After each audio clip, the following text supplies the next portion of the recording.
है तेव्याका हुनाले माठा महत्दैन दशा लाग्यो नेपालको दिन लाग्यो दशा लाग्यो नेपालीकी दिन लाग्यो नेपालको लेखेका छन् हाम्रा देउडा पारखी टंक महर दाजुका देउडा गीत हुन् लेखेका छन् लेखिरौँला लेख्याको हो म देउडा पारखीले लेखिरौँला लेख्याकै हो देउडा पारखीले कनले भन्यो देश बनाउँछ सुशीला कार्कीले कनले भन्यो देश बनाउँछ सुशीला कार्कीले नेता र नेपाली जनता रावण राम भया नेता र नेपाली जनता रावण राम भया बाँचे काइछन् भ्रष्टाचारी देश लुट्ने काम भया बाँचे काइछन् भ्रष्टाचारी देश लुट्ने काम भया हजुर नमस्कार शुभ प्रभात म त देउडा पारेकी टंक महर हुँ ठेगाना मेरो सुन्दर सुदूरपश्चिम अछाम जिल्लाको मेल्ले गाउँपालिका गाँचरी गाउँघर भई अहिले तल बम्बई बाटे हो मैले देउडा गीत लेखेको छु पढिदिनु होला भनेका छन् हाम्रा टंक दाजुका देउडा गीत यसा छन् उनले लेखेका छन् देउडा गीतको पालो कैतको हो आउने भन्दा छन् मोबाइल जाँदोमा मेरा ड्युटी छ ट्याम हुँदैन पबैना भन्दा छन् दाजु अब ठिक छ हामी लाइभमा छु पछि सुने पनि हुँदो त हामीले लेखेका छन् सुशीलाको पारा बेग्लै आज जनता भोग्दो छ सुशीलाको पारा बेग्लै आज जनता भोग्दो छ सुशीलाको पारा बेग्लै आज जनता भन्दो छ नौलो सरकार भन्नु मात्रै कानून उही अन्धो छ नौलो सरकार भन्नु मात्रै कानून उही अन्धो छ नै सरकार छ नै कानून छ नै नेता जनताका नै सरकार छ नै कानून छ नै नेता जनताका मरी जाया काठा बान्नौ कोही छैन कम्ताका प्रचण्ड पाँच तार्या भइगयो केपीले क्या फेर्या प्रचण्ड पाँच तार्या भइगया केपीले क्या फेर्या पानी नपाई रुख सुकी गयो सूर्य पानी नपाई रुख सुकी कठैदैन सुकी गयो सूर्य भनेका छन् देखा जिउँदो मान्छे आँसु पुत्थो पोखरी सुक्याको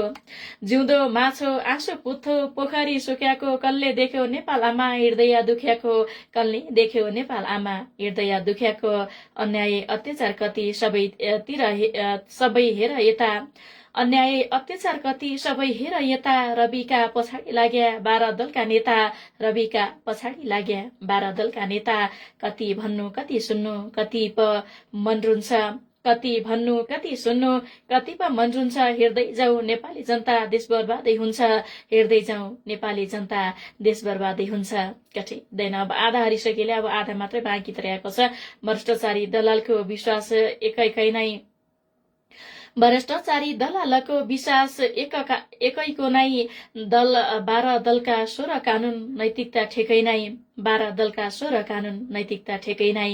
राष्ट्रको ढुकुटी रित्यै किन्नु किनेका छन्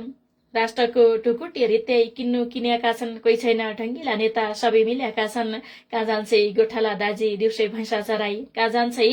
गोठाला दाजी दिउँसै भैँसा चराई राजनीतिको रहेन जनता मराई मराई राजनीतिको रहेन जनता मराई मराई नै ठुलो पाटा नधेक्या न ठुलो लेख रह्यो नै ठुलो पाटा नधेक्या नै ठुलो लेख रह्यो अहिले देश संकटमा डुब्यो भ्रष्टाचार एक भयो अहिले देश संकटमा डुब्यो भ्रष्टाचार एक भयो कति मर्या पराई देश बोक्ता बोक्ता भारी कति मर्या पराई देश बोक्ता बोक्ता भारी कैका कसैका बालबच्चा मारी कसैका मामारी कसैका बालबच्चा मारी कसैकी मामारी नबन्यो 7 पुस्तासम्म न त बन्छ भोलि न बन्यो 7 पुस्तासम्म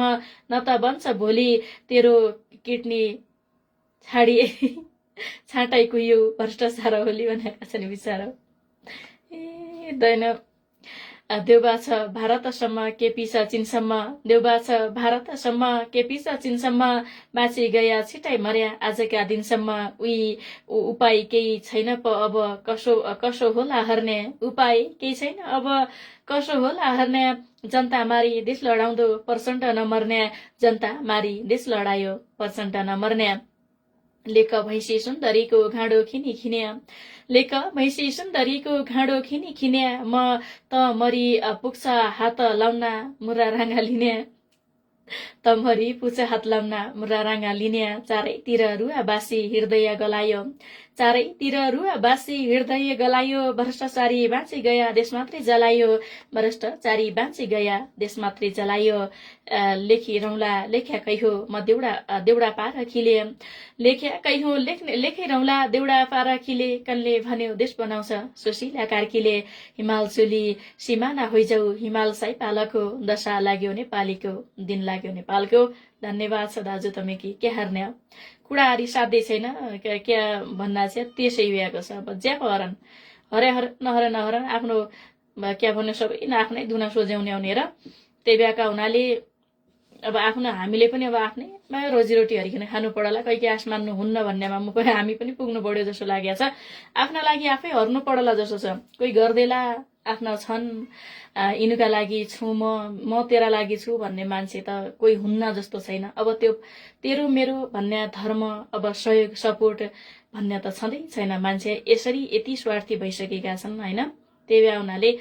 मैले मेरै दाइ भाइ बुवा आमालाई सहयोग गर्दैन भनेपछि अरूले के हारन्न भन्ने खालको त्यस्तो छ कि आफ्ना लागि आफै बाँच्नुपर्छ भन्ने खालको भइसकेको छ। पहिले काम त सबै गर्दास्या त्यही पनि राखन ढाकन गर्ने घरको एक मेन मान्छे आउँदथ्यो कि त्यही घरका बाजे अथवा बजै त्यही घरका बुवा अथवा आमा हुने छिन्। अहिले त्यसो छैन। आमा भन्दा छोराछोरी ठुला भइसक्यो। मैले कमाएको पैसा मैले कसैलाई दिन्न। अब आमा बुवाले कमाएका छोराछोरीका लागि मात्रै बाबुआमा मात्रै हुन् कि सबैतिर हेर्ने होइन।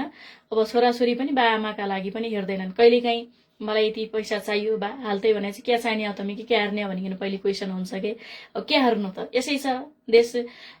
संस्कारै यसै भइसकेको छ।